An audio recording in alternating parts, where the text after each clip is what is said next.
There we go. You will.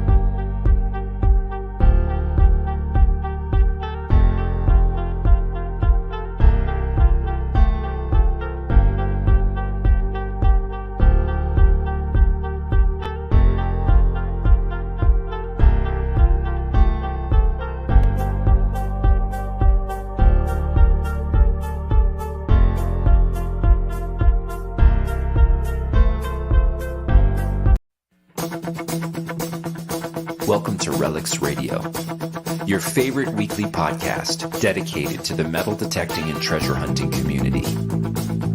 Here are your hosts, Ken from Adventures in Dirt and Tony from 5280 Adventures.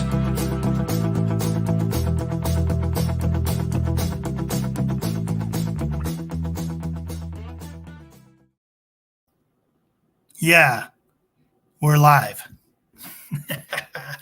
Hey, everyone. Sorry about the late start. Boy, StreamYard was giving us such a time of trying to go live. They said their stream was inundated. There's too many people trying to go live. Man, I tell you what, can't trust technology these days.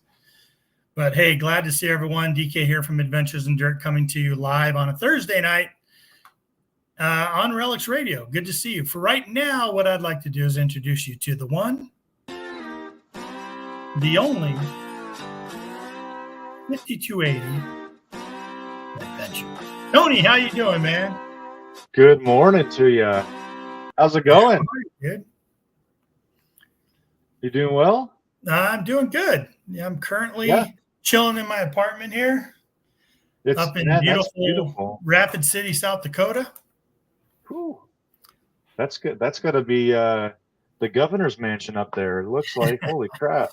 If you guys are lucky, I'll play a little tune over here on my little grand piano. Maybe a little Piano Man. What do you think? Yeah, I'm up for some Piano Man. Dig me a hole. I'm a detector man. Oh. That's it. That was it. Nailed it. Hey, another week of RELICS Radio. Yeah. That's awesome. Yep. Absolutely. Last week was fun. We had a good time last week. Yeah, we had let's see, Jeff, Michael, and Matt, right? Matt, right. Yeah, for those of you that missed it, you should go back and check it out. They're always there. They all hooked up. Like, how cool is this community? And that's what last week's show was all about. Like, how cool is this community? You can head out. You can go somewhere, you can travel, you can kind of put some feelers out, kind of go, hey guys, I'm going to be there. And not only is the metal detecting community cool, but this RELICS Radio community is so cool, man. Because it was this RELICS Radio community that helped hooked up all these guys to go kind of get together and stuff. You know what I mean? And they had a great time. They found some great things. And it was absolutely awesome. So if you missed that episode, go back and check it out. Yep, I put the link down in the chat there. Fantastic guests with some great stories. Again, kind of meeting up with people that you've never met. We talk about, we have all these friends, right? We have all these friends in the metal detecting community, but how many of these friends have we actually met in person? Not a lot of them, right? And these three guys, were friends. We introduced them, some great people, some great detectorists, and we're like, hey, you guys are in the area, hook up. Go detecting. They meet up and they have a fantastic time. Now we've got kind of a group chat going with all of us, talking about different detecting adventures. I mean, you're just bringing that community even closer together. And it was a great show, great stories, some great finds. Yeah, they had some great stuff out there. Holy crap! Especially from two boys from Colorado to get out there. That's right. In Illinois and find some really cool stuff that they usually don't find here in Colorado. Like, what could you can't ask for nothing better than that. Hey, real quick, I want to address No Man's Land treasure hunting. What's up, buddy? Says evening, didn't see you on Spreaker. So yeah, I guess we need to remember to keep announcing this, but Spreaker is doing away with live broadcasting. Yep, they're doing away with it. Now we do have a little bit more time, but what Tony and I decided to do is just jump away from it quick and start doing our live broadcasts right here on Tony's YouTube channel. via StreamYard here that we're doing this live broadcast. And then No Man's Land Treasure Hunting. What I'll do is we'll upload the audio to Spreaker because they're going to an audio source. So we'll upload it to Spreaker after the show. You'll you'll see it there within 2 hours of the show. But from now on, if you want to catch us live, like you used to over on Spreaker, it's actually going to be here on YouTube. And that's how we're going to continue to offer the live broadcast so that people can join us in the chat, have a good time, and interact like we always did on Spreaker. But yeah, Spreaker has decided to go do away with that live broadcast, right, Tony? Yeah, they probably just can't support, I don't know, bandwidth or something like these other larger platforms can do. So that's all right. That's all right. Bandwidth, that's not a problem, is it? Shoot, we had those problems logging in tonight. I know. StreamYard seems like they don't have it either. Right. Let's see who's in the chat already. Okay. Yeah, we got Bill Hayes checking in first, saying howdy, y'all. Mark Thomas. What's up, Mark? Hello, Bill. Yeah. Let's see. Going on down. Full Metal Digger. We can't even touch what that guy has been involved in the last week. We'll have Dave on soon, I'm sure. Yeah. But holy, when you think you can't find anything bigger and bigger and bigger, he just seems to pull it out. I will say one little I don't know, nugget. He put up a video on Facebook. 1 inch down, it was a Roman nail that was probably, I don't know, with the head on it like that. That was beautiful. That was a beautiful nail. Right. Who would think the nail is beautiful? And you know what? I can't find it because I usually pull that stuff up on Facebook. But currently, I'm not on Facebook. Yes. We won't get into that. Oh, my gosh. Not right now. Dave Who else have we got here? Yeah, there we go. Dave. Hello, Dave. Nice to have you on. Yeah. Bill Hayes, good to see you. Dave, good to see you. I'm going down through the list. Go for Bill. Cool. Huh? Go for Bill. Hello, Go Bill. For Bill. Thanks Flash for being here, man. I've been seeing you on more and more. Flash in your pan. Why does that sound so familiar to me? That guy, I don't know. I've seen him somewhere recently. Flash fan? Recently. Flash family? We were blessed to be guests on Ed's live stream on Tuesday, 2 days ago. So we sat there and chatted with him about England adventures, Colorado adventures, all kinds level testing. Oh my gosh. Great time. Yeah, we did have a good time. Yep. Metal That Sharks. was fun, Ed. Thank you, Ed. That was a lot of fun. Matter of fact, I'm throwing the link right in the chat, even though we don't want you to head over there right now. Check it out. Metal Sharks. What's up, J-Man? How you doing, buddy? Good to see you. No Man's Land Treasure Hunting. Good to see you. Hollywood Joe. Look at that. Hello, Joe. Hollywood Joe. Yep. Ohio Relic Hunter. Always in the chat. I've been thinking about Joe lately. Thinking about you, buddy. I have too. Yeah. Yep. Good stuff. Yep. Absolutely. Got your back. Ohio Relic Hunter. He gets around, that Ohio Relic Hunter. He's always on the live streams. Him and Mark. Yeah, they were over at on Flash in Your Pans live stream. Yep. Tearing it up. Oh, we had so much fun. That was a lot of fun, man. Bill, thank you, sir. You're a riot. We so appreciate you being here and lending your wit to this show over the years. My gosh, right? It's been many years. The Broken 76, new subscriber. Like it so far, so far. Very good, man. Nice. Welcome. We have 7 years of podcast here. You can go back and check out over on Spreaker.com or anywhere you find podcasts. Just search for RELICS Radio. You can check out 5280 right here on YouTube for a lot of Tony's amazing metal detecting videos. You can also catch me over at Adventures in Dirt for all the metal detecting videos. And welcome, man. We'd love to have you here. There we go. Yeah. Blake Dickinson. Good to see you, Blake. Just going through the list. A lot of people showing up tonight. Dwayne Kelly, howdy from Central PA. Oh, they don't have any. They don't have any relics there. They don't have any history. There's no history there whatsoever. Nothing. I feel sorry for you, Dwayne. Sorry, buddy. If you want some real relics, you can come out to Colorado. Yeah. We'll put you on something. We'll get you some Wheaties. Crazy. Hey, Bill says, I was here for the first Relics Radio show and never missed one. Wow. You know what? I believe that. I believe that he has not missed an episode. That's awesome. That's actually really amazing, man. That is really amazing. 7 years. 7 years. So, hey, what are we going to talk about tonight? We kind of did like a open mic, open forum, like no script. But usually we have things scripted and guests lined up and a format. Not tonight. Off the cuff. That's what it should have been called. Off the cuff. That's what we should have called it. Off the cuff. Yeah. Off the coil. Silver Assassin Metal Detecting, man. Just want to say hi to you as well.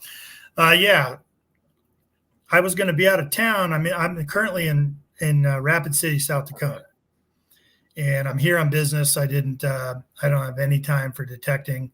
It's purely I'm riding with a fellow co-worker of mine, and it's not a detecting. Next time I come here, though, if I'm flying solo, I definitely will bring my detector. And I've been able to hook up with a local here that said he wants to take me out, and I may take him up on that, and we may go check out some stuff and swing some coils. But just here on business right now in my hotel, so thought we'd go hotel. Just open mic, right? Lots of room in your hotel. Looks like lots of room. I'm gonna play that piano later for you. Do a little number, a little ditty. Gary Hools. How you doing, Gary? Good to see you. Also, Blake Dickinson says he's in Central Alabama. He likes to look for trade era stuff and Indian artifacts.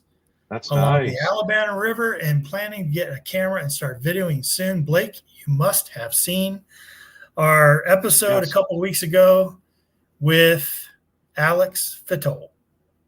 If you didn't, I highly recommend you go check it out. It was a complete episode regarding fur trade items and copper culture. So if you haven't checked that out, I highly recommend you go watch that. But here, I'll put the link for future reference for you guys. That was an incredible episode. I got more messages about Alex than any other guests we've ever had. I think it was because he doesn't have his own YouTube channel. He posts on a couple different pages on Facebook. His stuff, I mean, it was really our first like show and tell video podcast. Holy crap. It was nonstop. We could have gone for hours. The displays that he had of different copper culture items and things that he's found over the years. Amazing guest. You guys got to check that one out. Yeah, absolutely. It was a great show.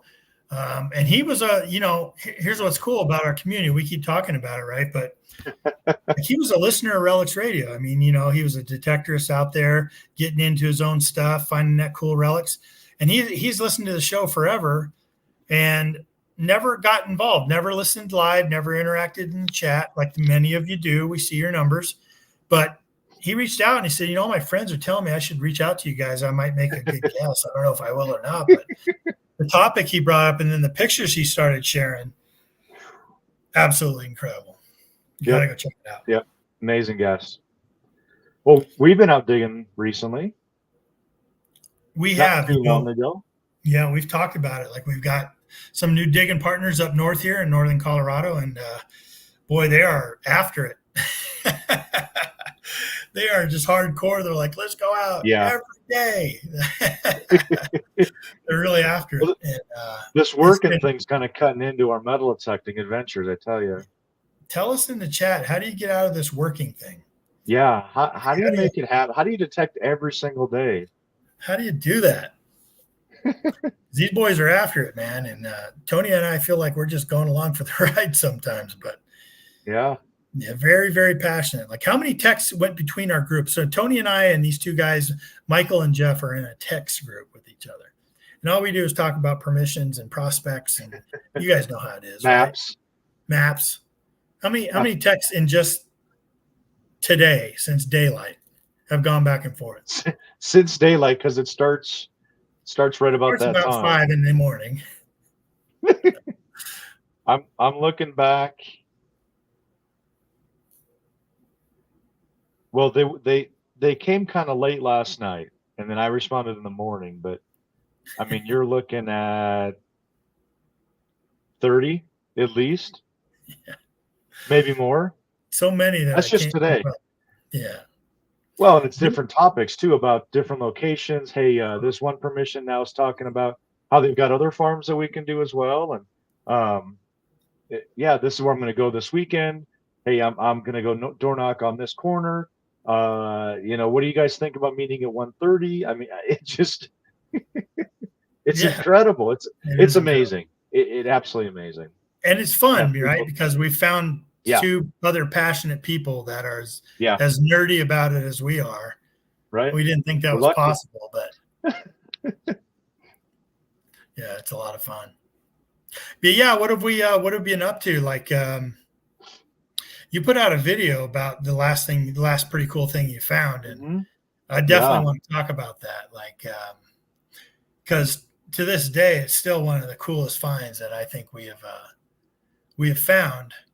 And my big thing about your find was that just how amazing it was of where you found it. Yeah, I think there's a couple things about it that really, that just kind of blew my mind. Number one, okay, if you guys are watching us, we both dig in Colorado. We both live in Colorado. Digging partners, share permissions, talk to each other more than we talk to our wives. But we're hunting at a spot on a trail in northern Colorado, and out in the middle of nowhere, allegedly there was a fruit stand at this location, and we got a couple, permissions away type of thing, and there maybe was an old house back here, and we're in an open field. There's nothing out there, right? And come to find through the hunting there the whole day, there wasn't a lot of finds there to begin with.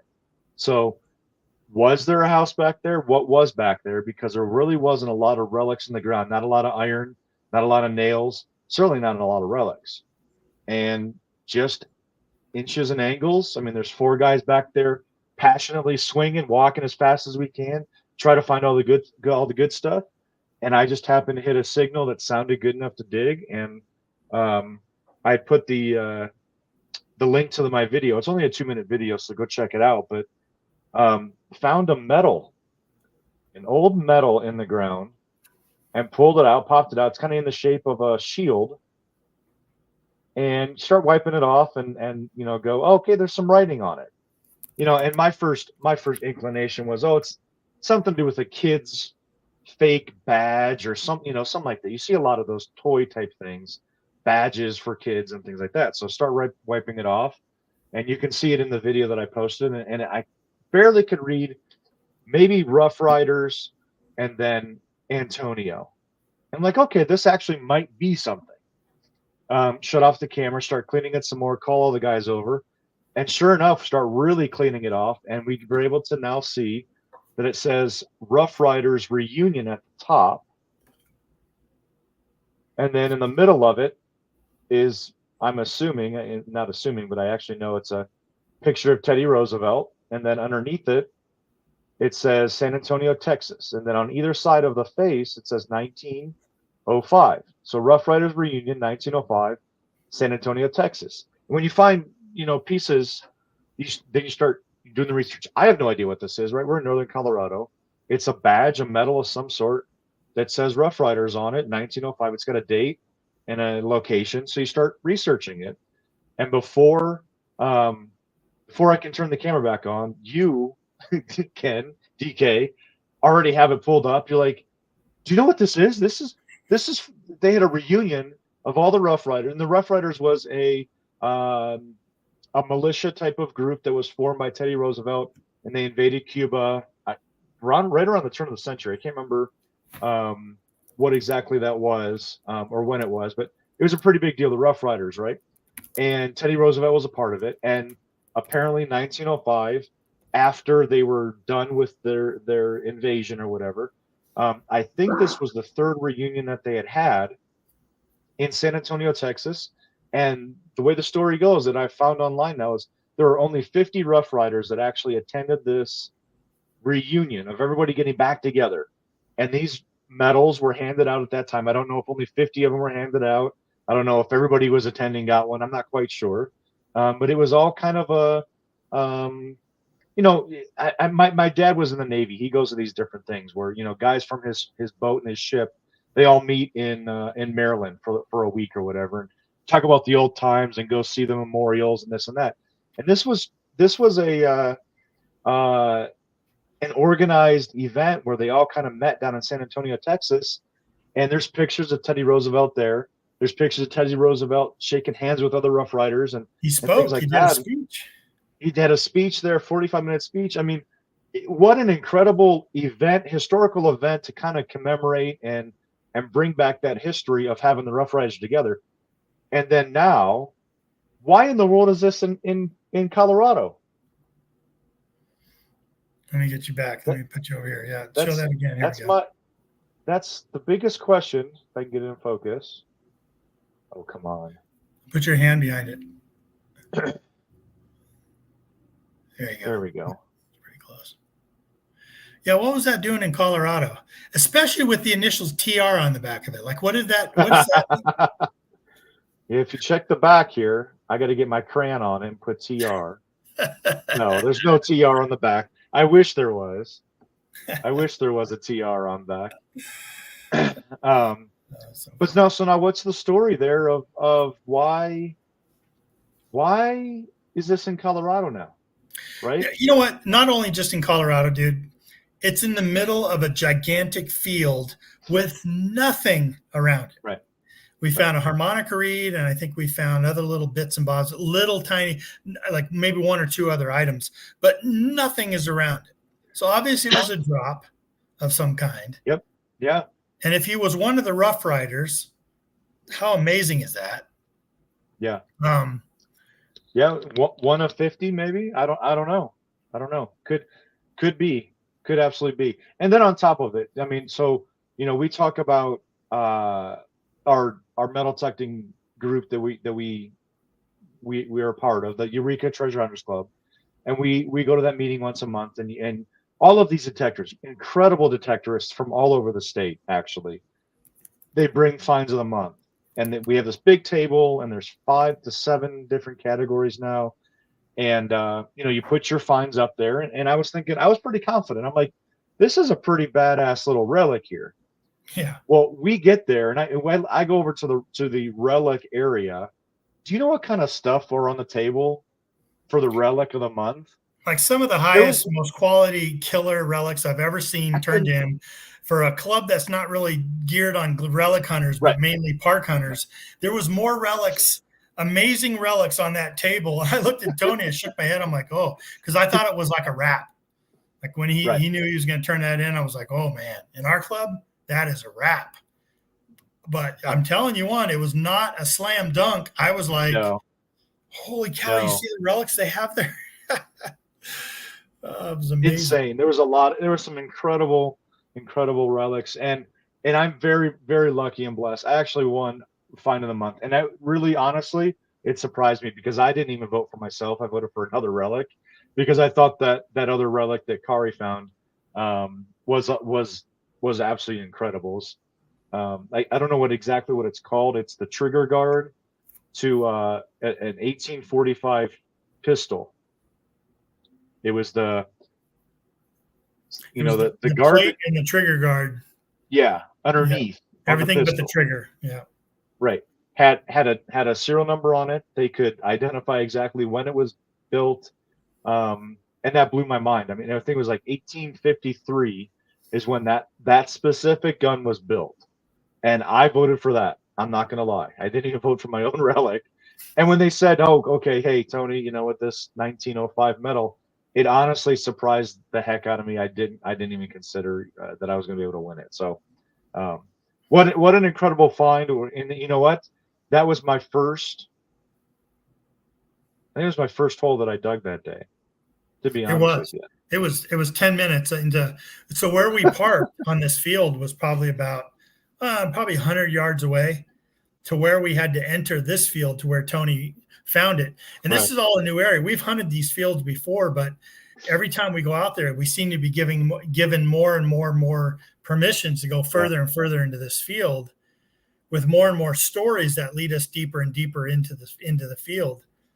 And we all kind of spread out. And we're all excited. You know how it is when you get to a new permission or you have a new area to search. And all of a sudden, I remember Ken, and I looked over to my left, and Tony's like, I got something. Come here. I got something. So, I put my detector on my shovel handle, stand it up, and go walking over there to see what's up. And we started looking at it. We couldn't really see it. And as the words became visible, we're like, it says Rough Riders Union. What's Union? And then we saw it said Reunion, and we're like, oh. Yeah. Then the phones came out. Then Google started up, and then all of a sudden you're finding out all kinds of stuff, So oh man, it's so fun. It's so fun. And it was like 10 minutes in, the first great find, probably the best find of the day. We told him to go sit in the car, the whole thing. It was great. But it's incredible though, because the people that you're with, like you had said, we found two other guys that are as passionate as we are about this, to where all of a sudden you come running over and you look in this thing and you're going, oh my Lord, I've never seen, what an incredible find. And everybody was happier than I was. We're all sharing in this moment where we finally got to bring it out of the ground for 120 years ago or whatever it was. And everybody's just so excited to see it as well. So just find a group of guys to go digging with, man. I tell you, it is incredible to share these moments with a lot of other passionate detectorists. Yeah, Bill at Ohio Relic Hunter said, have you ever thought of researching all the names and possibly looking for some diaries talking about the event, and even like newspaper articles about so-and-so that lived out in the area we were at that was part of the Rough Riders? Like, that's what I would be looking for. Old newspaper articles and any kind of documentation that said, this person was from Colorado or something, because there's definitely a Colorado connection there, and it'd be great, Bill, if we found that for sure. What a great video that would turn out to be as well. Right. Yeah. Hey, Metal Detecting NoCo just popped in the chat. That's Michael. We're talking about detecting with him. Yeah. Copper Joe's in here. So PA Relic Hunters in here. They have 3 hunts coming soon from the Place of Dreams. I don't know if you've seen that, but I think they're competing with Quarter Order, right? And PA would have to agree. Right.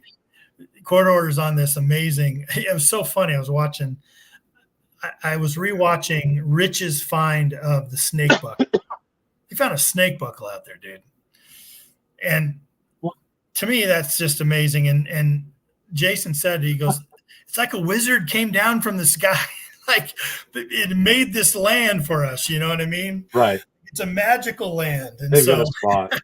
With PA saying that they're going, the Place of Dreams, believe me, they're on just as incredible of land. I owe you guys the feature for sure, 100%. I've just been so busy, I haven't been able to put it together, but oh my gosh. Yeah. So good. So yeah, that was a great find, great reward for the find of the month, and a special place in your relic display. Sure. Clean up a little bit more, put some nose grease on it and kind of sharpen it up, throw it in a display case and throw it back there. I really didn't even know what I had, and now it's becoming more of a reality of just how cool this really is, and the story. Haven't even really dug in 100% into the story of it yet, so love it. Lurker Troy wants to know, have you ever found a meteorite? I have not. Have you? I have never looked for them, nor have I ever found one. Lurker Troy, if you have, let us know about it in the chat, man. I'd love to talk to you about it. We did have a guest on not too long ago who found some amazing meteorites, and that's Brass Medic. Yeah. He had a cool story on that episode about finding. That was another great episode. The stories that he had being out in the middle. Is he in Utah, right? Or He I was thought he in was in Northern California for a Nevada. while. He might be in Utah now. He found it in Utah. He found that meteorite in Utah. Maybe that's what it was. Yeah. Yeah.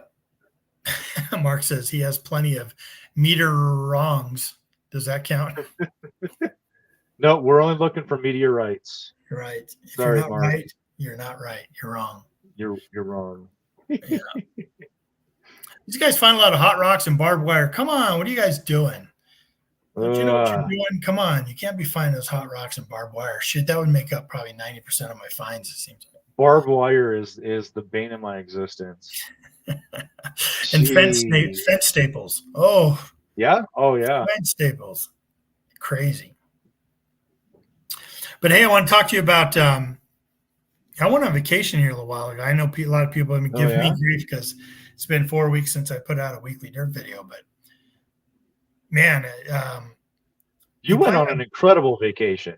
You plan a vacation, with your wife, and you're going to go on this vacation. And what sparred this was we had a wedding to go to in upstate, kind of like upstate New Jersey, kind of, Pennsylvania, actually. Actually, it was in New Jersey, but we stayed right in the Poconos in Pennsylvania, up at Shawnee Village.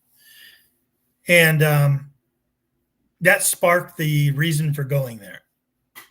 But then we decided we'd turn it into a vacation. So we decided to take the following week and spend it in Washington, D.C. And I know a lot of you are like, oh, boo, like not a good place to go. But I'm telling you, my wife had never experienced it. She had never gotten into, she'd been into history, but never really showed a big interest in it.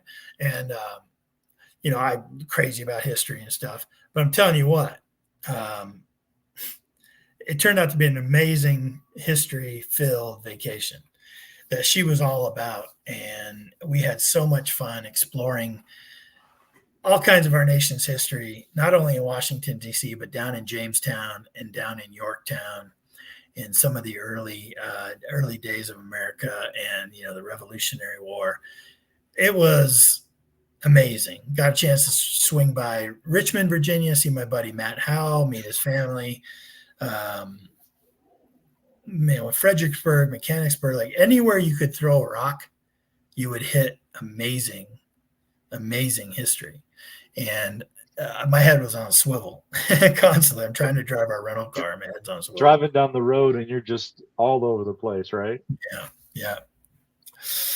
Real quick announcement: Claude Marois. I'm sorry, but I'm butchering your name. He's from Canada. Found a spot 3 years ago that keeps giving a lot of British Rev War stuff. My favorite is a Loyalist button, King Royal Regiment of New York. That is amazing. That's amazing. Claude. Amazing. Wow. Yeah, and he probably didn't know what he had when he looked, and then he looked it up, and he was like, whoa. I'd love to see that. Send me an email. Ken@adventuresindirt.com. Claude, send me a picture of that. I'd love to see it. But no, we went to Jersey for a wedding, our niece, and we put 1,400 miles on my rental car. So we went from there. We stayed up in the mountains in the Poconos, up by some military fort up there in Shawnee Village. And then we went to Atlantic City and made our way down to D.C. and stayed at National Harbor and kind of went all around there to check out Washington, D.C. and the surrounding areas. Went to Annapolis, went to everything downtown. They went to the monuments, went to all the Smithsonian stuff, went to a really cool private tour of the Capitol building. Oh, nice. Yeah. Highly recommend that if no one's ever done that. And I highly recommend not skipping the 13-minute introduction video that they put you into a theater to watch. It was very patriotic and very amazing. No matter how you feel about the current landscape of politics, you would very much enjoy that as an American, proud of your country, proud to be an American, you would definitely enjoy that video. Highly recommend it.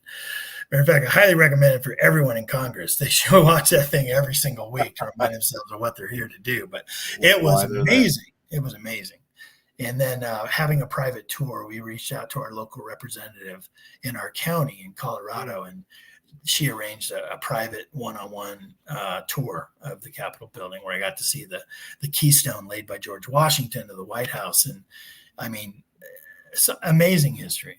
The old chambers where they all used to argue with the spittoons next to the aisles and everything. Like, they have that all preserved. And it was very much one of the highlights of our trips, for sure. Yeah. Wow. You said you went to the Smithsonian's? Yeah, we went to the Smithsonian American History. We went to Smithsonian Air and Space, which is, one of my passions is astronomy, space. Everything has to do with space exploration. So that was a real thrill for me. And then, we did a lot of that. We did so much of that. And then went down to Jamestown for the Jamestown settlement, sort of the first settlement here in America. And then, saw the replica ships, and they have a whole outdoor replica staged kind of outdoor museum and the indoor museum, and just saw so much to take in. And then our tickets included a entry into the Revolutionary War Museum up in Yorktown. So we did that, both interior and exterior, same thing, like Jamestown. And then we actually went to the battle site for the Yorktown Battle of Yorktown. Oh, wow. Yeah. And that was, that's where Cornwallis surrendered, and kind of the French fleet came in and sealed him in on the waterway there. And it was really cool, man. And then just cruising around and seeing all kinds of cool stuff. And then going to visit Matt was actually cooler than just going to visit Matt. Like, he lives on a battle site. He lives on a battle site. And it was pretty amazing to just look around and picture, the soldiers back then coming through them woods and being in that condition. It was really amazing. So kind of gives you a different, I don't know, mindset, right? I mean, coming from Colorado out to there, I know you had said, you couldn't, you'd throw a stone and hit history out there, and it kind of maybe brought everything back to reality of what really is out there, huh? Yeah, it did for us. Like, I was just like, gosh, if I lived here, it was, if I lived here, it would be, I don't know what I would do. Like, I would definitely have to be retired. Right. It really was amazing. The fact that my wife was on board and was enjoying it just as much as I did. Like, when we were in the Air and Space Museum, she always wanted to be an astronaut. That was always her thing. And her father always said, that's a man's job. You know what I mean? Always kind of said, you can't be an astronaut, So, but she's always wanted to be one. So she was so fascinated by it. And she read every single plaque. There's just plaques everywhere. And it was a tremendous trip, for sure. We had a really great time. It was really good. A lot of pictures. Yeah. Well, I got in trouble for that. I got in trouble with that because I didn't post enough. Like, I kept checking in, on Facebook, how you can check in and be like, hey, I'm checking in here. Well, I kept checking in every little place we went to. And she's like, you didn't post any pictures when you checked in. I'm like, no, I didn't, man. Never did. I got in trouble for that. So, yeah. I'm glad you had a good time. You guys were out there for quite a while, too. Yeah, like 9 days. We had an incredible, we had my sister-in-law came in from California. We flew her in to kind of stay at our house and take care of her dog and take care of my mother, who was away at a rehab hospital. And so she did all that for us, and also hooked us up with some of her points for her Club Wyndham, timeshare thing that she had. So we had this amazing place in National Harbor that was it was ridiculous. Yeah. It was better than this place behind me. It was ridiculous. And Yeah, so that was a real treat. And Don't Tread on Me Metal Detecting said the videos of the digs revealing Jamestown is amazing. Highly recommended. Tons of videos in history, and I have not seen those, so I definitely need to go take a look at that. I was watching some videos there at the settlement site, but you couldn't spend too much time on them. You know what I mean? You're just kind of there's so much to see. Right. Here's what was funny: is I was at the Revolutionary War Museum. And what do you think I was taking pictures of? Buttons. Buttons. Buttons. Tons of uniforms there with tons of buttons on them. Batons. Why are we so obsessed with buttons? I don't know, man. Because there's so many of them, you know what I mean? I think that's why. Different kinds, yeah. Yeah, there's just so many different buttons out there, and buttons that make you question where they came from, what they were from. Well, remember Brad's video where he found that giant 53 belt buckle? Yeah, absolutely. Yeah. PA Railcar says because they can tell a story. That's right. Well, we were just on Flash in Your Pans live stream, and we were talking about the tin-back naval buttons that were found out here in Colorado by our couple of our digging partners and stuff. And yeah, you're right. I mean, PA Relic Hunter's right. What's the story? You've got an 1820s to an 1840s naval button found dead center of the state of Colorado. Yeah. Next to two others, right? Right. Didn't she find two and Cindy found one? I think so. I think there were three found. Yeah. Jeez. Not too far from my gold coin. That was amazing property, man. I know. We need to get back out there again. I'm sure there's more stuff out there. We've got different machines, and you learn a little bit different. I think back, so we've been doing this, what, seven years or so? We both started like the same month, pretty much. Yeah. And I think back about the properties that we've hit previously with different machines, and as we go through our time in this hobby, don't you think you're becoming a better detectorist overall? I mean, the way that you can identify different things, or you hear different tones and things like that, and we should always go back and hit those previous properties and see what we've missed and humble us a little bit. I'll tell you what, man, I've said this a couple times now, so it's not going to surprise you, but you and I have been digging together for about 7 years. Like you said, we started together, and dude, I've seen such a change in you as a detectorist ever since you picked up that Manicore.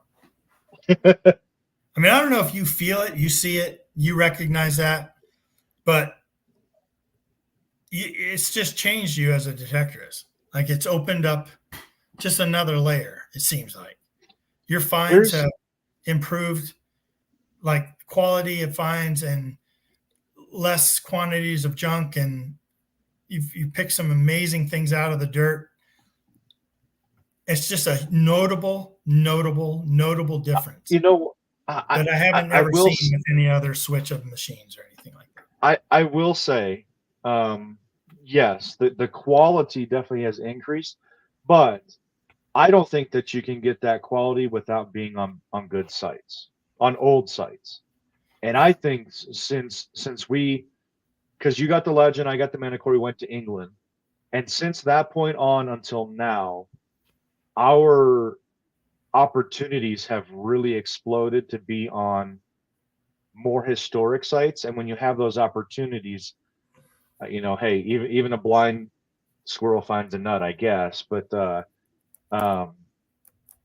yeah, that's I mean, I definitely have seen, or not seen, I've seen less trash for sure, and I will attribute that to the Manicore, 100% on that. I feel like I can pick out what's a good target, what's a bad target, and I'm leaving more of those bad targets and gearing more towards the good targets. And so yes, I've seen more come out of the ground, but man, you can't deny our pick of sites has really gone through the roof. And it has to do with who we're detecting with, our ability to research more, our ability to get out and develop kind of what Jeff needs to get some bigger balls to go door knocking and get more permissions and things like that. You know what I mean? So Right. we're not digging in the same park over and over and over. And I have seen some great things for people go to those parks with different machines and like the Manicore or a Deus or a Legend. And all of a sudden now they're picking out deeper stuff and things that they've missed over the last 5 years. They've been digging the same parks. So a little bit goes to the machine, but all of us have been on a lot better sites and gotten a lot more historical artifacts for sure. That's true. And You coins. definitely have to have the sites to go to. And you're right. We have stepped up that game. We thought we had a pretty good game back then, but we've definitely stepped it up. Yeah. But as just a viewer, as just somebody looking, I appreciate it. And I've seen you kick it up a notch where it's just like, holy cow. Like it's such a noticeable difference to me. Yeah. It could be the sites, you know what I mean? But I'm just like, man, I can't negate the fact that you're getting really in tune with that machine. You know what I mean? It's really great. I agree. I still, you know what though? I still haven't done a buffalo nickel. And I've only done one Indian head penny ever. That's true. That's true. That's funny, man. Well, we got some good stuff coming up though, right? Some good sites. We wanted to talk about that elusive Grand Poopah site that everybody wants to get on or have that has so much history on it, but no one's ever been able to get permission on it, right? We're working on one of those right now. I mean, you know the site, right? You know the site where it's like the absolute the history in your area. Right. There's no chance in the world. People have been asking for years and years and years since detecting was a thing. And everyone involved in the area has been, no, stay away from here, get out of here, and I tell you what, it is so difficult to even come up with a plan, but don't ever give up. No. Try different ways and different people and different connections. And yeah. So Nicholas King had a good question. Who's Nicholas King? I don't know. You know that guy? What's the oldest relic you've ever heard of being found in Colorado? Anything older than 200 years. Huh. What's up, Nick? That's my son. What's up, Nick? I'm in South Dakota. What's the oldest relic you ever heard of being found? Well, in Colorado. Cindy found a Roman coin. She did. At a park. At a park. Some kid robbing his dad's coin stash, maybe? I don't know. Right. Oldest one I found, we'll go each one, okay? If oldest one I found has been 1841 halftime. That's the oldest for me. In Colorado. That's almost 200. That's 100 almost 180 years, right? That's pretty close. Finding 200 plus in Colorado is difficult. Yeah. So you think, 1824, going back to 18, yeah. Pretty much one of the first people this way would have to have been carrying it with them if it hit the 1820s. Right. Yeah. You're right. Man, I don't even know what my oldest coin is for Colorado.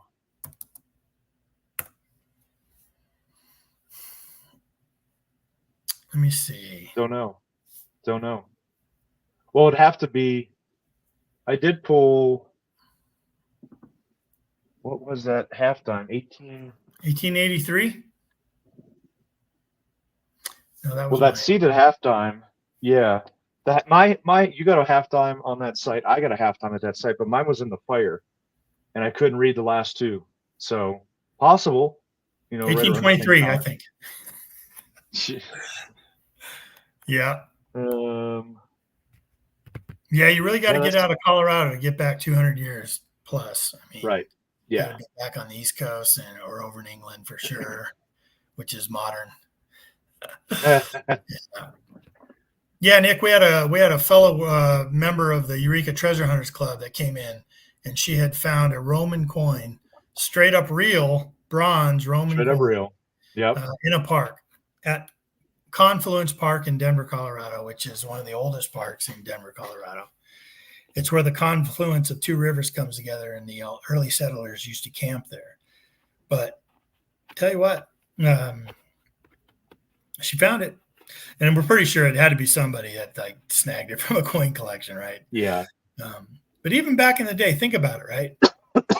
Don't you think there was coin collector people and people that were into coin collecting back in the days of the 1800s? Sure, there were. Yeah, absolutely. And they would, have their treasures and find different things from ancient times. And tell you what, yeah, pretty cool. Pretty cool. David Rose says it's hard to hit 200 years even here in Illinois, only up by the Chicago area or the old French sites along the Mississippi River. Yep, that's true. Bill, who is that? Yeah, Gopher Bill says, ever hear of Helmira? Nope, let us know about it. Yep.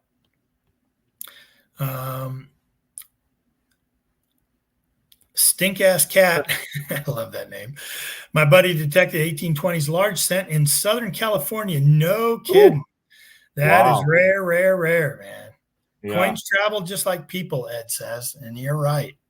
They do. And that's what's so cool, right? Because when you find something like that, you're like, this thing had to travel so far to get here, to be in the ground waiting for us up, to come along and find it with a little tiny coil, We say that a lot about certain finds, especially when you find something, just say my metal, right? And then you stand up, you guys go back out to get your machines again, and I plug back in the hole, pat it down, and you stand there for a second and look around at all of these acres of grass and trees and the river over there, and go, how did I find this? How did I come across this one specific spot right here? That's something that was 120 years ago. That'll be the lifelong wonder of this hobby. Right. And the only answer I can come up with is because you were looking for it. Right? Wouldn't have found it if I wasn't looking for it. It's the argument against all archaeologists. Like, leave it in the ground. Nope. You're not looking for it. You're not finding it. We're looking for it. We're finding it. It's more than most wouldn't people. Have found it if I didn't have my metal detector swinging it back and forth. That's right. That's for sure. Yeah. Didn't trip over it. So Gopher Bill says, Troy said he imagined Spanish silver would be around. Yep. So here in Colorado, they definitely had Spanish down south. There's definitely Spanish gold and Spanish silver to be found for sure, but very rare to find that. You rarely ever see it come up. Ooh. Even though people have been hunting for it. There's tons of legends about Spanish gold here in Colorado, and we're always thinking about it, but never finding it. Yeah. I was going to say Elmira, Gopher Bill was talking about Elmira. It was one of the worst places. A Civil War prison camp nickname was Helmira. There you go. Cool. Mr. Larry Stevens, finder of an 8 real, my friend. Amazing. I get goosebumps every time I watch that video, Larry. Woo. He wants to know a quick overview of favorite Manticore settings. I have no idea. Tell you my day is too setting. I don't stray too much from the factory settings, to be honest. I mess with the sensitivity. That's really what I mess with. If I know things are deep, I do a slower recovery speed on it, and that way it'll get a little bit deeper for me. If I know that we're at that stagecoach stop with the seated coins, I bumped up my speed because I knew the stuff wasn't too deep, and it definitely reacts to that. That's what I found for myself. But otherwise, I don't have special super G14 classified top secret settings or anything like that, to be honest. I really haven't had enough time. I don't feel like I've had enough time to stray from where I'm at right now. I'm still wanting to master that basic manicore, honestly, and I'm seeing the benefit of it. Yeah. And can you Scares the imagine hell if out I of me. really start? Oh, come on. You're crushing it, man. If We you had ever a like battle go with beyond that and start fine tuning it in, oh my gosh, we're in trouble. well, you know what? You got the D2. I don't think that's anything to snuff your nose out there. It's a pretty darn good machine there too. And it's really it's difficult to open up a brand new machine and get into the different tones and things like that, because it was difficult for us to make some changes for sure. But I tell you what, it is worth it for someone who has a passion and, like you, the patience to learn something brand new like that. I tell you, I've never dug with anybody who's so meticulous in an area. You know, we've got there's kind of like three different kinds of detectorists in my brain. You've got like Keebs, right? The orbiter. He goes on an orbit and it's just gone and makes this huge loop, moves real fast and covers a lot of ground, like Cindy does when we're at different places, and Beth does. And you have somebody who's more looking for real fast until you find a good area and then slows down a little bit. That's kind of like what I am. I move pretty quick and then I find a good spot and I'll stay there for a while, move to the next spot. Then there's DK. This guy, he will within a 3 foot by 3 foot area just go over it and find every single little piece out of there and pulls out something that nobody's ever heard of before, because we're going so fast. And I think your attention to detail and it is absolutely amazing. Never seen it in anybody else I've ever dug with. It's Well, thanks, fun. man. Yeah, it is. I mean, it's you're right. It's like when I get those signals and it tickles my brain. Yep. Like I got a video on my YouTube channel about me finding a bunch of. So we were in an area. So first, I need to preface this by saying we were in an area that we're 100% sure was a hot. Huh? It was hot. It was camp. It was a camp. Right. But I mean, the in buttons terms of and the maker of the buttons, it seems to be pre-Civil War. Right. Cavalry. But what I'm saying is a good size area, lots of targets that are good targets. Good targets. But right. Nothing really modern. No. Not a lot of trash. Everything in that 1850s to 1860s range. Everything. Right. And then I found a bunch of needles. In an area about right next to a bunch of eagle buttons. Yeah. Let's not go dig eagle buttons. Let me dig all these needles out. Do you remember how many you pulled out of there?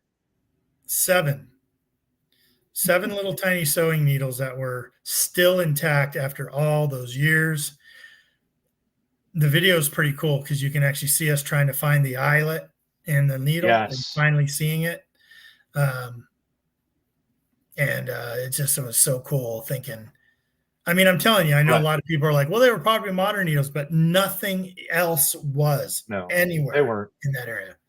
No chance. Had to be a sewing kit from some cavalry soldiers that were in there, when they got sent west. And who knows, were they on their way to, Mormon, the Mormon upheaving there, or were they, just simply traveling between the forts that they were establishing in the days. The reason we know it was maybe pre-Civil War is the buttons we were found there were all made by W. Lang, William Lang. And he had a contract for buttons from 1856 to 1858 or 1859. And those buttons were given to cavalry units, plus all the general service buttons we found, plus the bullets we found, right? We found a bunch of Star carbine bullets, dropped Star carbine bullets. We found a bunch of Remington teardrop bullets. You found that officers, what was it, infantry or artillery? Infantry. Yeah. And you found that was cool. Company B letter and Cross Sabers emblem. Oh, I had this ready for Ed's podcast on Tuesday. Oh, look at that. That gives me the chills every time I see it. Look at that. Saddle badge, Cross Sabers, and Company B letter. I honestly, This is probably my favorite display, honestly. Hold it up again. Hold it up again. Let me see. Oh man, look at that.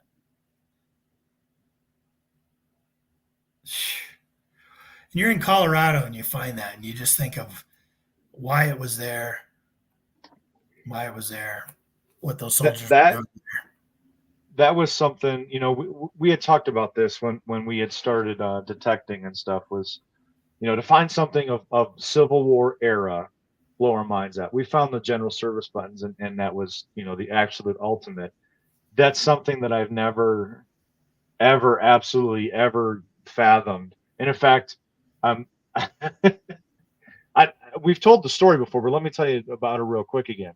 So you weren't even with us. It was Beth and I. We were detecting across the street from the Button House. So we know that this area has had the cavalry come through. They obviously camped there.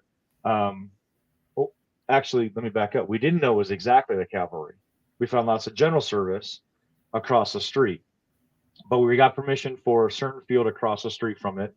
And honestly, there was a lot of spent lead, shot lead that hit things that, was bent up and stuff, but not a lot over on that side. And the first thing I found was the B, the letter B, and I pulled it out, and I didn't know exactly. I thought I had a pretty good idea what it was, and I FaceTimed you and I said, "Look what I found," and you're like, "That is the Company B," because we did confirm that the Colorado Cavalry Company B was in Colorado in this area. So after we had that, we knew that that obviously that was what it is. And you had said, Tony, if that B is there, the next thing you want to look for is the cross sabers. And we got off, FaceTime, and it wasn't even 2 feet away. And I got another target. I dug it up, and it was a little bent. And I was like, and I FaceTimed you again, like, I had some awesomeness coming out of my eyes. I'm not going to lie. Yes, you did. And it was amazing. And I was like, how did you call? I mean, I would not have even thought about that unless you said it. And all of a sudden it was like, that is their hat. That was the cavalry cap that they were wearing, and then, so did it blow off? Were they camped there? Did it blow in the middle of the night over across the street, across the military trail? What was it doing in the field over there? And it stayed there.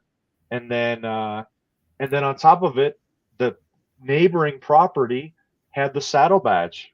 And it is, then you start doing the research. It's a 1859 General, I think it was a General McClellan saddle badge, and it says 11.5-inch seat. And again, I never thought I'd ever see anything like that. And then I got to do the research on it and go, oh my gosh, this is from a cavalry saddle with the cavalry hat, with the cavalry pins. I mean, how? Yeah, we're on a military trail. Very right. close to a main stage station, very close to a very big junction on a majorly traveled old Native American trail that got turned into a military trail between two military forts here in Colorado. Yep. And across the street, the street is actually the trail. And on each side of the trail, we're finding tons of stuff. And the star carbine bullets we found, when I look around YouTube, like everyone knows, because of my weekly dirt show on my Adventures in Dirt YouTube channel, I watch a lot of videos. Dude, I don't see a lot of star carbine bullets coming out. No. I just don't see them. They were used more in the West. Yeah. The cavalry, the West with cavalry. Cavalry. Yeah, and so doing research on that, plus the W. Lang, we knew we were tied, W. Lang out of Boston, we knew we were tied to cavalry and to, that time period. And it's about as far back as you can get, man, with Colorado. Yeah. So the Company B letter, we'd always talked about, we'd found all these other military relics, and we're just like, if we ever find out what company was here, right, that's going to open up the research to so many stories, so many things, and who was the commander of Company B and all that stuff. And he FaceTimes me with Company B, and I'm in my office, and I'm like, and then 10 minutes later with the cross sabers, man, it was amazing. It's absolutely insane.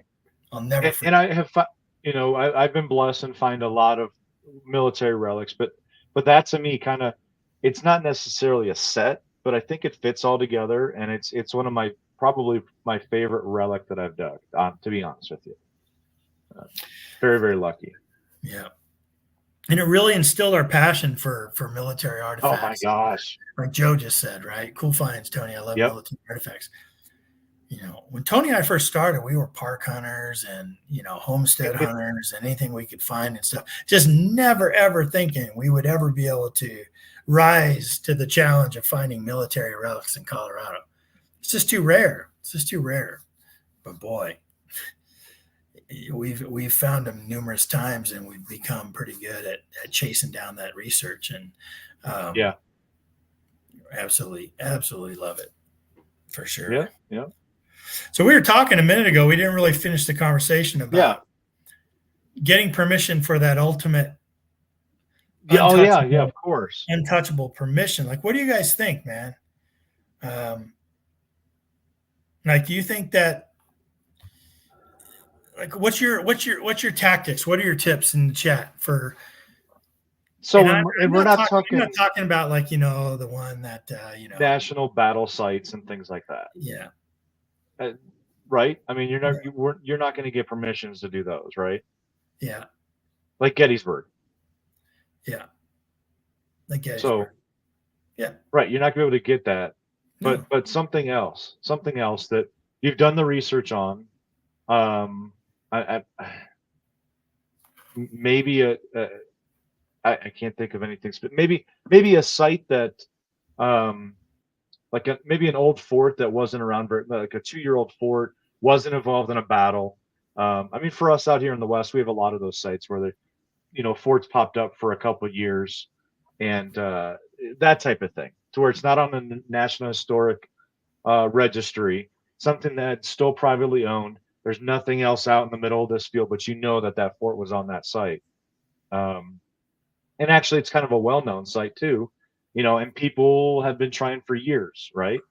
Talking about it for years. Oh my gosh, if we could get out to such and such, how cool would that be? That's what you're trying to talk about, right? Yeah. So what do you guys think? Like, have you ever had sites in your area where people have tried over the years? Because it would be the ultimate. I mean, this site we're talking about in our area is a huge treasure legend surrounding it. And it's part of the lure that's been trying to get people to get on it. Huge treasure legend. Yes. And, the general consensus is you don't even try, because there's no chance. No chance. Zero chance. Zero. But you don't say that to us. Oh my gosh.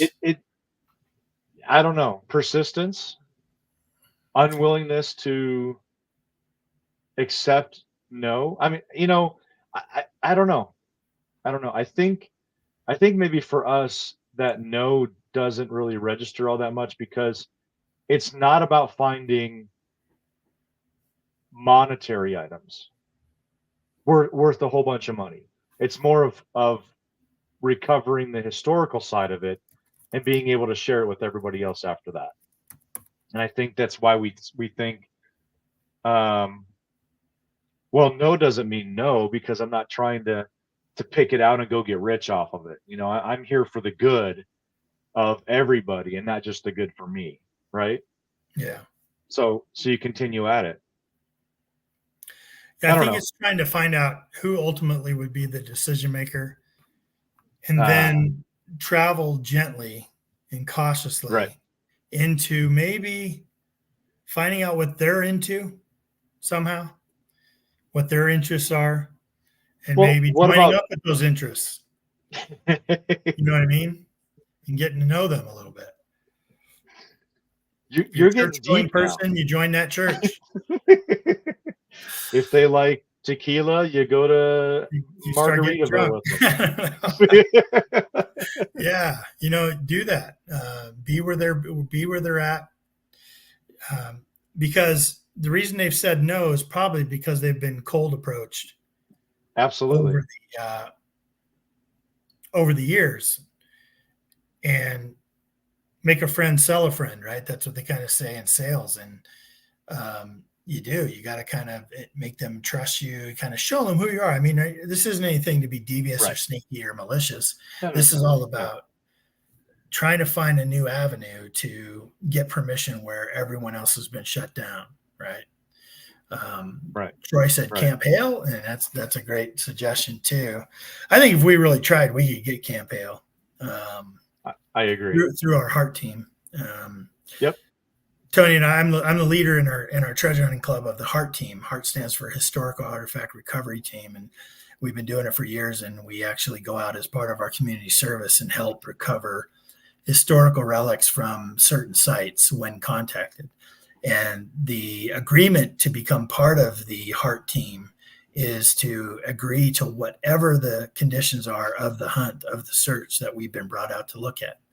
Most of the time it's leave everything behind. Sometimes it's GPS mark and flag everything. Sometimes it's, we'll take everything. You can take anything older than, or you can take anything newer than 1930s, something like that. You're welcome to it. Or sometimes it's, there's all these different rules depending on the condition. So we haven't really pushed for Camp Hale, but I think if we did, we have enough contacts that if we really wanted to do that, we could do that. That would be incredible, to be honest with you. I think there's a lot of, it's not old, not super old history, but maybe briefly touch on what Camp Hale is. I did put the wiki link, Wikipedia link in the chat there about Camp Hale, but you want to just touch on it for a second? Yeah, real quick. Want to say hello to Mudslinger. Wants to know how everyone's doing. He's in the UK detecting for about 45 years. Hey, Mudslinger, let us know what part of the UK you're in. No history over there, right? Good Always to see you, man. UK. It's probably 2 o'clock in the morning right now. Thanks for staying up with us, buddy. And do you know Nick West? We've had Nick West on here as a guest. So look back in our episodes for him. That was a great episode too. But yeah, you want to Lancashire? Okay, perfect. Yeah, real quick. Talk about Camp Hale. Yeah. Camp Hale was, it was a huge camp here, right? They trained the 10th Mountain Division there. It was way up in the mountains, about 9,200 feet elevation. Named for General Irving Hale. Yeah, the 10th Mountain Division was there. The 87th Mountain Infantry Regiment was there. They did like alpine and Nordic skiing, mountain climbing. Like all the soldiers were trained in that. About 15,000 soldiers were housed there. So man, it's right on the Continental Divide. What's that? Massive size. Massive camp. Yeah, massive. And they kind of did like ski warfare tactics. They kind of incorporated the Finnish army's tactics and stuff. And it just was a huge training facility. Very, very, very, very famous here in Colorado. It also was a prisoner of war camp back in like 44, I think. They had a lot of members of Rommel's Africa Corps. As they did right up here near me in Greeley. Like they had the Camp 202 up here for that. But it's recently been like, what did they do? Like they gave it back to the U.S. Forest Service, and they kind of declassified it and started moving stuff around. And now it's sort of, they're trying to redevelop it into a wilderness area and all kinds of stuff like that. So I think we could get in there, man. I agree. Absolutely agree. Yeah. We got Stink Ass Cat sent in a super chat. Thank you, buddy. It says, does the Greek Cattle Trail come through your part of Colorado? I detected some land with my friends where he grew up in Oklahoma, and he found a dead cowboy. Oh my gosh. Along with some coins and other places on another property. I'm not familiar with the cattle trail, the Greek cattle trail. We're familiar with Smoky Hill Trail, Starvation Trail, Oregon, Overland. What else? Santa Fe Trail. All the main ones like that. Some of the smaller ones that we can't really mention, but not the Greek Cattle Trail. I don't know if that comes through Colorado or not. I can tell you, looking at all the trail maps, I've never seen that name. So, what's coming up is Chisholm Trail. Chisholm? Yeah, the Chisholm Trail originated south of San Antonio, ran across Oklahoma, ended at Abilene, Kansas. So, probably not through Colorado. Yeah. But man, your friend found a cowboy. Oh my gosh, can you imagine? I know. No, that's crazy. Found the boots up. Boots up. Yeah. Well, hey, Stink Ass Cat, I don't know your first name, but thank you so much. Appreciate the super chat. Thanks for the support. Awesome. Another place I wanted to talk about was Deerfield. Familiar with Deerfield? Deerfield, Colorado. Right. I've heard of it. Yeah, it's up near your area. I know it's in northern Colorado and has quite some interesting history to it. And not a lot of people probably know about it. It's kind of like it was like the majority of it was a black settlement, right?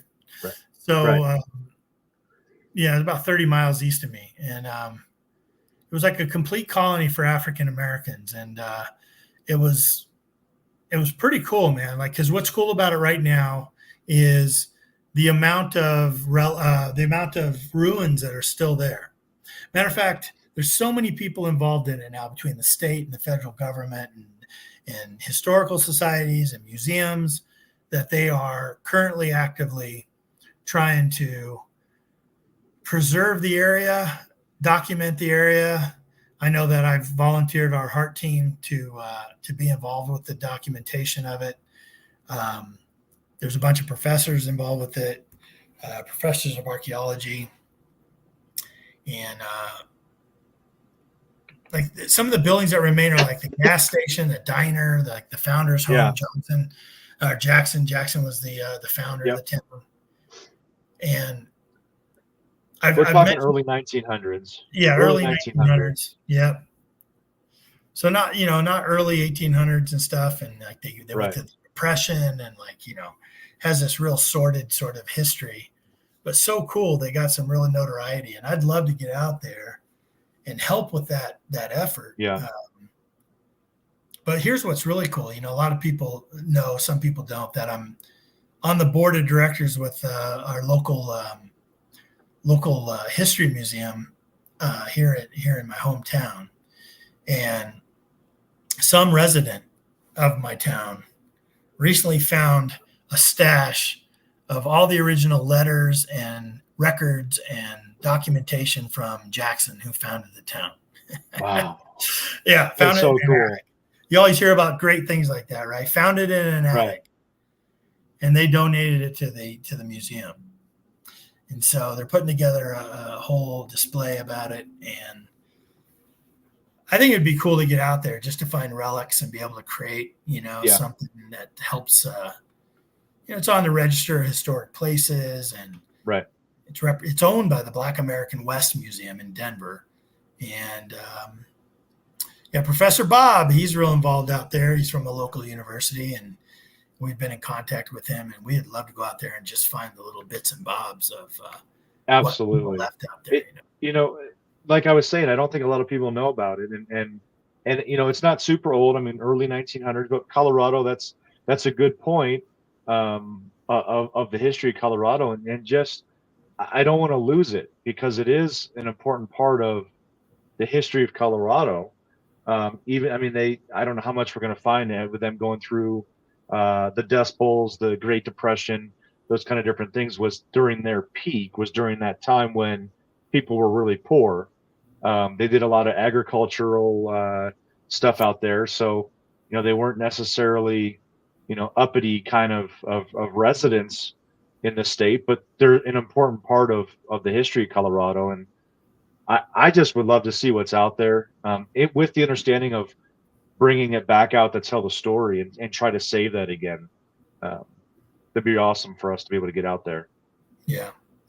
We'll keep pushing. Like I said, last time Professor Bob got back to me, he said, 2025, we're going with a small crew. We're doing very, very limited stuff out there. There's a lot of appropriations going on and this and that, but he's got our contact info, and maybe 2026, he'll get a good group of us. I mean, I could put 40 detectorists on that like that. That would go out there, GPS locate everything, dig it out of the ground, take pictures of it, see what it is, ask for descriptions, and then leave it there, just so we can contribute to history. Like you and I had the opportunity to do at Julesburg. We've told that story before, but there was a battle here in Colorado called the Battle of Julesburg between Native Americans and the settlers of ranches along the Overland Trail up north. There was a movie about it, wasn't there? Kind of. Yeah. Huh? Kind of a movie made about it? You talking about Dances with Wolves? Dances with Wolves, yeah. It was Fort Sedgwick up in that way. That was the fort that was right next to a town of Julesburg that was attacked by Native Americans. 3 bands and nations of Native Americans, they banded together. And it was in response to the Sand Creek Massacre that happened earlier. They got together and they said they're going to disrupt the ranches along the Overland Trail as they were heading to their winter camp. And they sacked the town of Julesburg, and the soldiers that were from the Iowa 7th that were stationed at Fort Sedgwick came out to defend the settlers and the townsfolk and escort them back to the fort. And there's not much known about it. They call it one of Colorado's darkest days. So they brought our heart team out. And Tony and I, about 40 other people over many different days in 103-degree weather, went out there and we detected numerous things. We found over 3,000 artifacts and GPS located everything, documented everything. And because of that effort, here's what I love about the hobby. Because of that effort, they now know where the buildings were. They never knew where the buildings were placed, but the Native Americans burned the buildings to the ground after the settlers went back in to the fort for protection. They burned all the buildings down. Well, all those square nails fell straight down or close to it. And when they GPS located everything we found was GPS located. I don't care if it was a piece of junk or what. They found all those square nails in rough shapes that you can tell from a GPS map where those buildings were. All the projectiles we found show exactly what direction, how far into the foothills the battle took place, and what direction the soldiers were firing. We traced them up into the foothills as far as we could until the bullets disappeared, so we know how far the soldiers pursued them. Because the story was they would send skirmish parties of about 40 Native Americans down into the town to draw fire, trying to get the soldiers back up in the mountains where there was 1,200 warriors waiting in wait for them to come up, and so they could massacre them. And the soldiers never did. They followed them, and we got to be able to tell how far up in the foothills they went. And to be able, Tony, able to contribute to history like that, being a literally write history, right? Yeah. To write history. Yeah. Never known before, now known by boots on the ground efforts, guys with metal detectors in their hand, with an agreement that we would leave everything there. Everything. And there were some bucket listers proud of a metal detecting effort ever in my entire life. I absolutely agree with you, to walk away and know that we were able to contribute that many finds and help out the archaeologist and then the just the effort that the archaeologist put into it after the fact with our information, bringing out that history is absolutely amazing. Being able to write and tell history that wasn't known previously. Amazing right. Job. Amazing by all the people of heart. And like I was saying, there was quite a few bucket listers that came out of there that had to be left. Yeah, quite a bit, including some amazing things, Yes, absolutely. Jeff found an eagle button or a flying eagle scent. Flying eagle scent? In a place, yeah. Crazy. The place used to be a Pony Express stop, and he finds a flying eagle scent tied to that area in that time period. Pretty crazy. It's awesome. The Iowa 7th used to use Gallagher carbines, and everyone hated them because they would explode in the breach. And there were these rounded back cartridges, and I found one of those in the town site next to a square nail, and it was exploded. So my thoughts go to some scared soldier right out there shooting and firing at these Native Americans and having that misfire and that explosion in a breach and having to clear it, and drop that cartridge, exploded, misfired cartridge. And then later the house burns down and the square nail ends up right next to it. Like, that just gave me chills once I realized what I had, Mm-hmm. And again, tells the story of that particular regiment that was there that day when it occurred. Amazing. Yeah. And also put in perspective of where the fort was, in terms of where the town was and where the fort was. Then you start looking at that, how they coincided with each other, trying to retreat back to the fort, soldiers coming out of the fort to protect the town. It puts you in a place where you're looking at literally an open field and going, holy cow, this is, you can almost hear it going on as you're standing there. Yeah, especially when we started tracing stuff up in the mountains and kind of looking to see how far projectiles would go. They had a mountain howitzer there that they would fire, and we found remnants of howitzer shells and different fragments of projectiles. Lots of Henry cartridges, sharps, all kind, everything. It was so cool. You want to get a look at some of the stuff? If you're on Facebook, I recommend you go check out the Julesburg Project, JULESBERG, URG, the Julesburg Project on Facebook. And there's a Colonel Ray Sumners that we were working with through the University of Colorado CSU campus that brought us out there and had all the permissions, not only from the landowners, but from the local nations of 3 different Native American tribes, to go out there and try to document that. That was his doctorate thesis, and we did some amazing work for him. And when you go to that, you're going to see the work he did with all the different scanning and radar and LiDAR and just the GPS maps and everything he put together to tell that story. Amazing work from Ray.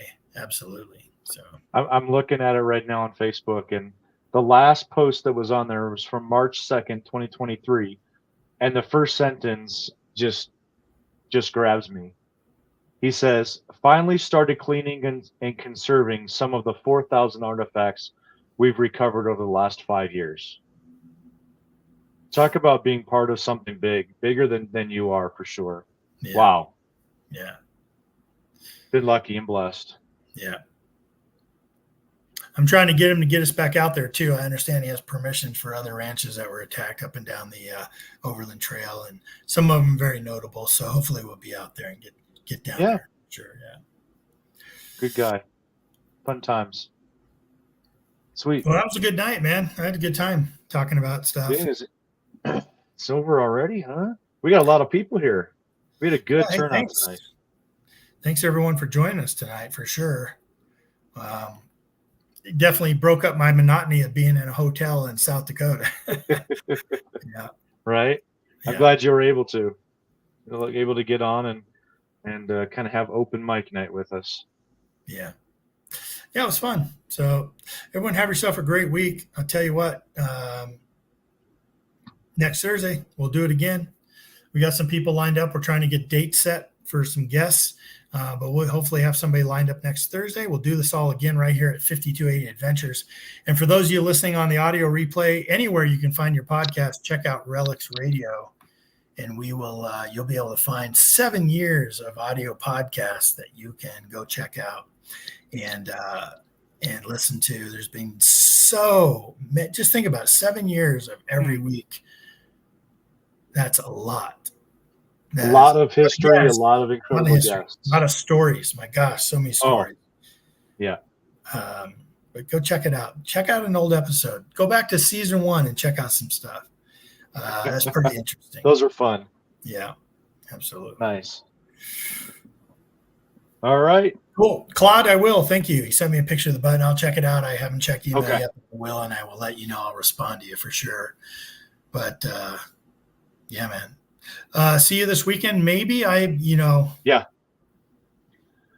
We'll see what my schedule looks like. I'm dying to go out. Yep. We're going to keep working, the topic we had about that ultimate kind of permission.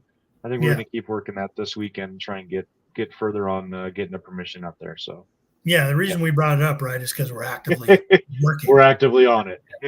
That type of thing. So, yeah. And if I don't see you, I'll send you pictures. Hey, hopefully I FaceTime you, right? Good things always happen on FaceTime. I've been banned on Facebook, so. Oh, that's right. FaceTime. All right. Okay, man. We'll catch you later. Everyone have a good night. If you go find some stuff, let me know about it. Dig the good stuff. Good luck to you all. See you next Thursday. Thank you so much for listening to RELICS Radio. We will see you back here next week for another exciting guest. Until then, get out and dig it all.